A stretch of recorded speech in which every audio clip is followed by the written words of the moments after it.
C'est l'heure de la revue de presse. La revue de presse d'Ève Roger cette semaine. Bonjour Ève. Bonjour Thomas, bonjour Anissa, Bonjour à tous. À la une de vos journaux ce matin, l'onde de choc de la tribune assassine de Martine Aubry, on n'y échappe pas. Libération, Aubry-Valls, le point de rupture, avec une photo des deux où on sent bien que ce n'est pas le grand amour. L'opinion craque au PS et ce dessin de CAC où Hollande, déguisé en Louis XVI, il regarde derrière sa fenêtre une foule en colère, il interroge un Manuel Valls perruqué lui aussi, une rose du PS à la main.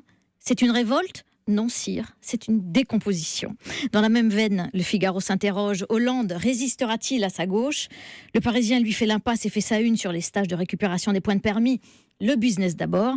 Enfin, VSD affiche un couple improbable, une Valérie Trierweiler méconnaissable. Elle dit « Mon président de cœur, c'est lui ». À ses côtés, un président, c'est vrai, mais c'est celui du Secours populaire, Julien Lauprêtre, 90 ans.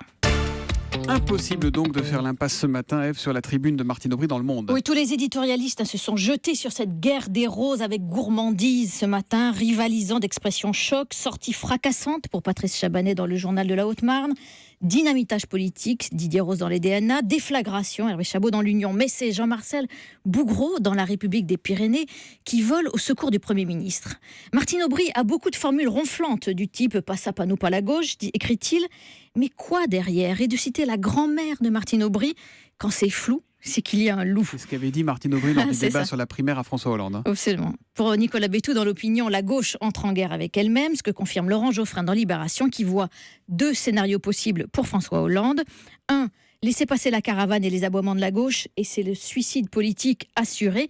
Pas de PS au second tour en 2017. Ou deux, amender le projet de loi El Khomri, en clair faire un geste, et là ça ouvre la porte à une primaire civilisée, argumente Geoffrin, et donc une présence peut-être de la gauche au second tour. Mettons de côté la politique française, Ève, et regardons ce qu'il se passe vers l'Iran. Il y a demain des élections législatives là-bas. Oui, c'est étonnant de lire dans La Croix la vie quotidienne des jeunes de Téhéran. Des jeunes gens attablés dans des cafés au mobilier design, qui font des selfies avec leur portable et profitent de la Wi-Fi gratuite. Alors il faut savoir qu'ils sont accros aux réseaux sociaux, raconte l'article, surtout les réseaux russes Telegram, parce que le régime n'a pas réussi à mettre la main dessus, contrairement à Facebook et Instagram. Alors cette jeunesse, si elle vote, elle va sans doute mettre un bulletin dans l'urne demain pour les réformistes du président Rouhani, histoire de barrer la route aux conservateurs, mais sans grande conviction. À leur âge, nous étions politisés, raconte un quarantenaire dans La Croix. Nous voulions changer l'Iran, supprimer le voile. Aujourd'hui, les jeunes se voient dans les cafés, parlent d'art et recherchent désespérément un boulot. Et le Figaro confirme. Depuis quelques années, l'étau s'est un peu desserré sur la société. Alors les jeunes préfèrent jouer avec les contraintes plutôt que s'ériger en martyr. Comme Jamshid, il est en concubinage illégal avec sa copine Afsaneh. Il produit des bouteilles de vin rouge clandestinement. Et puis surtout, il mise sur la levée des sanctions économiques obtenues en janvier dernier pour trouver un boulot et peut-être faire des affaires. La jeunesse encore, mais la jeunesse française meurtrie par les attentats du 13 novembre. Oui, c'est impossible de ne pas aller jusqu'au bout de cette double page dans Le Monde. Un récit poignant du drame vu par le personnel des urgences de l'hôpital Saint-Antoine à Paris.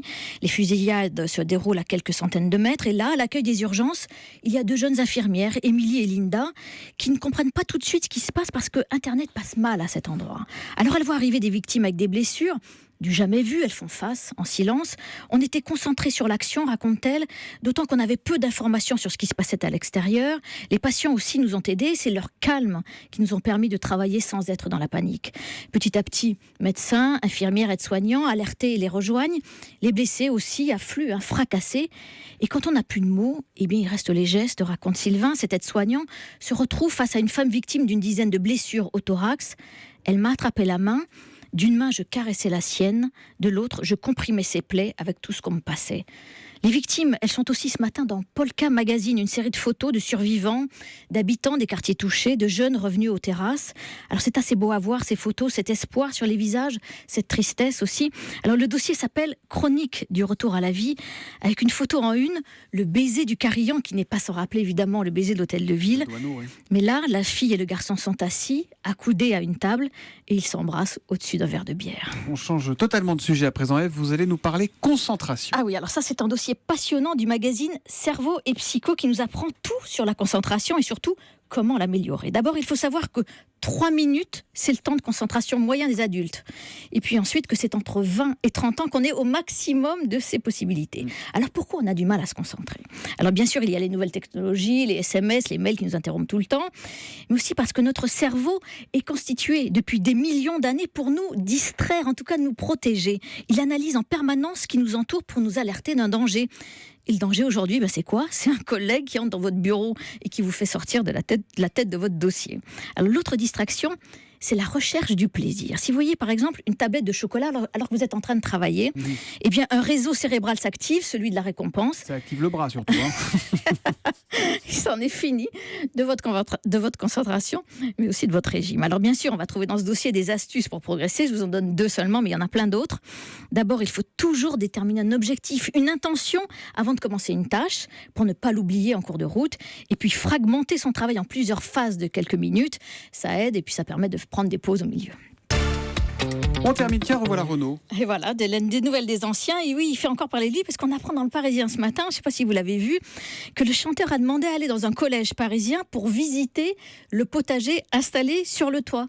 Alors il y est allé, mais ce qui est drôle, c'est que ces enfants qui ont entre 10 et 14 ans, ils ne le connaissaient pas du tout, et qu'ils ont demandé des autographes simplement pour leurs parents. Et puis il y a un autre revenant aussi, c'est Yannick Noah, avec sa nouvelle casquette de capitaine de l'équipe de France de tennis. Vous savez, dans le Parisien encore, il y a un portrait de lui, et c'est vraiment la vie rêvée de Yannick. Tout est super, ses enfants sont super, ses copains sont super, il adore tout le monde l'adore. Bref, c'est Yannick Noah au pays des bisounours. Et moi je pense que Manuel Valls et Martine Aubry, ils devraient partir en stage avec lui en Guadeloupe, parce qu'ils en reviendraient sans doute réconciliés. Voilà, la Guadeloupe où va se jouer le premier tour de la Coupe Davis dans quelques jours. La revue de presse d'Ève Roger, c'est tous les matins à 8h30 sur Europe 1. À demain, Ève. À demain.